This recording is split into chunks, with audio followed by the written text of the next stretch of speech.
হরে কৃষ্ণ। সকলে আমার সঙ্গে গীতার একটি ছোট উচ্চারণ করুন, যেহেতু সময় প্রায় শেষের দিকে। সকলে আমরা উচ্চারণ করব। ষষ্ঠ অধ্যায় ক্ষেত্র 16 নাম পদ 25 সকলে বলবেন। শ্রী ভগবান উবাচ শ্রী ভগবান উবাচ শনৌ শনৌ উপরমে বুদ্ধাধিকি গৃহীতয়া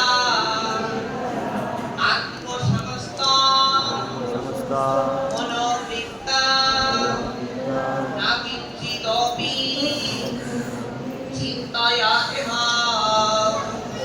অর্থাৎ ক্রমে ক্রমে উপরাম বিষয়োপমিতে আত্মস্থিত মন করি বিরাম চিন্তাকে মনোবাসা করে বলুন। শ্রী ভগবান বললেন, হে অর্জুন, ধৈর্যযুক্ত বুদ্ধি দ্বারা মনকে ধীরে ধীরে